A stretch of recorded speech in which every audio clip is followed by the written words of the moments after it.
Hi hello नमस्कार। आजच्या व्हिडिओमध्ये मी रेश्मा तुमचं खूप खूप मनापासून स्वागत करते। तर आजच्या व्हिडिओमध्ये आज आपण बघणार आहोत श्रीकृष्ण जन्माष्टमी विशेष गोड नैवेद्य, ते म्हणजे सुदामाचे पोहे। तर तुम्हाला श्रीकृष्ण सुदामाची गोष्ट माहीतच असेल। तर मित्राचं नाव सुदामा असल्यामुळे या पोह्यांना सुदामाचे पोहे असं म्हटलं जातं। ही रेसिपी बनवण्याची साधी सोपी अचूक पद्धत आज आपण पाहणार आहोत।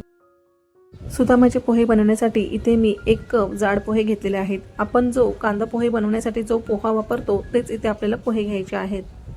आता हे पोहे आपल्याला 1 ते 2 पाण्यामध्ये स्वच्छ धुवून घ्यायचे आहेत। लगेचच पोहे धुवून घेतल्यानंतर यातील पाणी जे आहे ते आपल्याला संपूर्ण गाळून घ्यायचं आहे। आता इथे मी पोहेतलं पाणी सगळं गाळून घेतलं आहे। आता यामध्ये 4 ते 5 चमचे मी इथे दूध घालून घेतलं आहे। आता याला झाकण ठेवून आपल्याला असंच ठेवून द्यायचं आहे। आता पोहे भिजत आहेत तोपर्यंत आपल्याला दुसरीकडे मी इथे अर्धा कप इतकं खोवलेला ओला नारळ घेतलेला आहे। आता त्यामध्ये मी तितकाच इथे गूळ वापरलेला आहे। अर्धा कपच मी इथे गूळ वापरलेला आहे। हा गूळ मी काळा न वापरता जो पिवळ्या कलरचा गूळ असतो तो इथे मी घातलेला आहे। तर आता यामध्ये आपल्याला काहीही न घालता आपल्याला हा गूळ नुसता वितळून घ्यायचा आहे।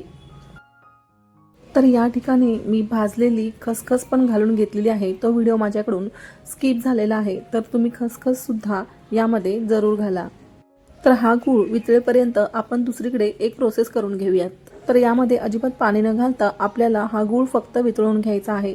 तर आता मी इथे एका फोडणीच्या पात्रामध्ये 1 चमचा इतकं तूप घालून घेतलं आहे आणि या गरम तुपामध्ये मी अर्धवट कापून घेतलेले काजू घालून घेतले आहेत। सोबतच यामध्ये मी बदामाचे अर्धवटच मी इथे तुकडे करून घेतले आहेत, तेही घालून घेतले आहेत।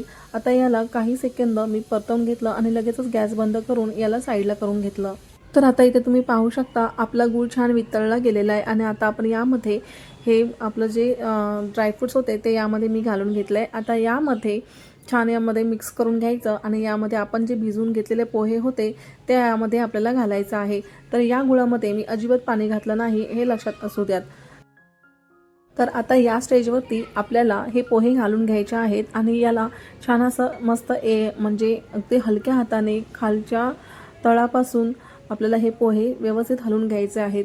अजिबात याचे तुकडे होता कामा नये, या पद्धतीने आपली काळजी घेऊन आपल्याला हे पोहे यामध्ये एकजीव करून घ्यायचं आहे।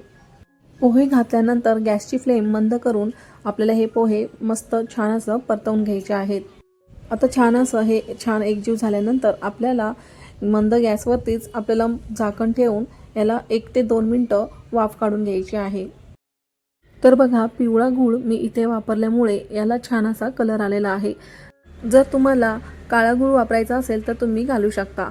तर आता इथे 2 मिनिटं झालेली आहेत, छान अशी याला छान वाफ बसलेली आहे आणि पोहे बघा, तुम्ही बघू शकता की व्हिडिओमध्ये किती पोहे छान दिसत आहेत। असं हे आपण जेव्हा वाफून पोहे घेतो तेव्हा गूळ आणि खोबऱ्याचा जो स्वाद असतो त्या या पोह्यांना छान असा मिळून येतो आणि हे पोहे खाताना चवीला छान लागतात। आणि आता सगळ्यात शेवटी आपण यामध्ये वेलची पूड घालून घेऊयात आणि याला छान मिक्स करून घेऊयात। तर यामध्ये जर तुम्हाला हवं असेल तर तुम्ही जायफळ आणि सुंठ पावडर असते ती तुम्ही यामध्ये घालून घेऊ शकता। तर अशा रीतीने हे सुदामाचे पोहे किंवा गोड पोहे अगदी झटपट बनून तयार होतात। त्यामुळे श्रीकृष्ण जन्माष्टमीच्या वेळेला जर तुम्हाला प्रसादासाठी तुम्हाला हे सुदामाचे पोहे बनवायचे असेल तर तुम्ही नक्कीच बनवू शकता। तर गोड पोहे, सुदामाचे पोहे नक्की बनवून बघा। लहान मुलांच्या टिफिनसाठी सुद्धा तुम्ही बनवू शकता, त्यांनाही हे खूप आवडतील। तर अशी आशा आहे आजची रेसिपी तुम्हाला नक्कीच आवडली असेल। रेशूज रेसिपी अँड ब्लॉग चॅनलवरती जर तुम्ही नवीन आला असाल तर सबस्क्राईब करायला अजिबात विसरू नका। चला तर सबस्क्राईब करा आणि लाईक करा आणि महत्त्वाचं म्हणजे खूप खूप शेअर करा। तर भेटूयात अशाच मस्त छानशा एका नवीन रेसिपीसोबत। Bye bye.